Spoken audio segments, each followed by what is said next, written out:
Mga Muslim, mag-isip nga tayo ng malalim sandali. Tingnan natin ang isang talata mula sa Quran. Sa Sura 33, talata 56 sinasabi, "Katotohanan, si Allah at ang kanyang mga anghel ay nagpapadala ng pagpapala sa propeta."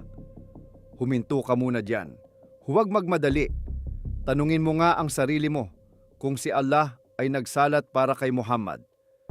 Kanino ito nakatuon? Dahil kapag tayo ay gumagawa ng salat, tayo ay nananalangin kay Allah. Kapag ang mga anghel ang gumagawa ng salat, ito ay may katuturan. Sila ay mga lingkod. Sila ay alipin. Sila ay mga nilalang na nagbibigay galang at nananalangin. Pero kapag si Allah ang gumagawa ng salat, ano ang ibig sabihin nito? Pag-isipan mong mabuti.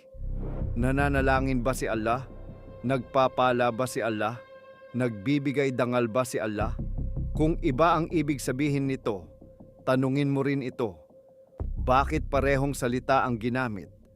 Bakit gagamit ng salita na sa ibang lugar ay malinaw na nangangahulugang panalangin, debosyon o pagsamba, tapos biglang mag-iiba ang kahulugan kapag si Allah na ang gumagawa? Ang Diyos ba ay nalilito?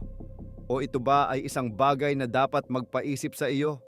Dahil mahalaga ang mga salita, mahalaga ang wika, lalo na kapag ang pinag-uusapan ay ang Diyos. Ngayon, mas laliman pa natin, kung si Allah ay nagpapadala ng pagpapala kay Muhammad, ibig sabihin ba nito ay may kailangan si Muhammad mula kay Allah? Oo, sasabihin mong oo, tao si Muhammad.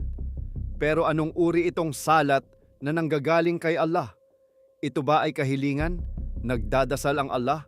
At kung ito ay simpleng pagpapala lamang, muli nating tanungin, bakit hindi gumamit ng mas malinaw na salita?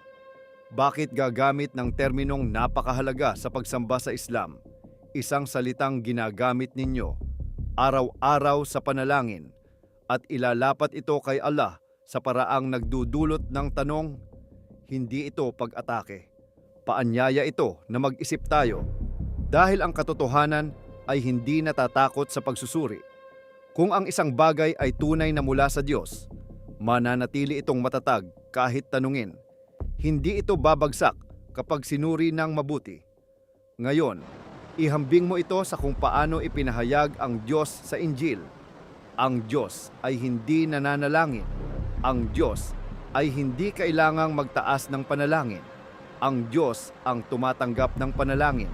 At gayunpaman, ang Diyos ay nagpapala. Ang Diyos ay nagbibigay. Ang Diyos ay nagmamahal. At kapag siya ay kumikilos, malinaw at pare-pareho ang kanyang kalikasan. Walang kalituhan kung ang Diyos ba ay nananalangin o siya ang pinapanalanginan. Kaya muli, tanungin mo ang sarili mo. Bakit gagawa ng salat si Allah para sa isang tao? Bakit gagamit ang maylalang ng wika na parang inilalagay siya sa kilos na katulad ng kanyang nilalang?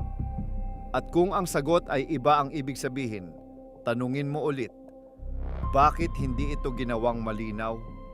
Karapat-dapat kang magkaroon ng kalinawan pagdating sa usapin na ito. Karapat-dapat kang makaalam ng katotohanan na hindi kailangang pilitin para maintindihan. Kaya huwag mong iwasan ang tanong. Pag-isipan mo ito. Pag-isipang mabuti. Dahil ang daan patungo sa katotohanan ay madalas nagsisimula sa ganitong sandali. Kapag ikaw ay huminto at magtanong, may katuturan ba talaga ito? At kung ikaw ay tapat, kung tunay mong nais makilala ang Diyos, magpatuloy ka sa paghahanap, magpatuloy sa pagtatanong, dahil ang tunay na Diyos ay hindi natatakot sa iyong mga tanong. Sasagot ang Diyos sa iyong mga dasal.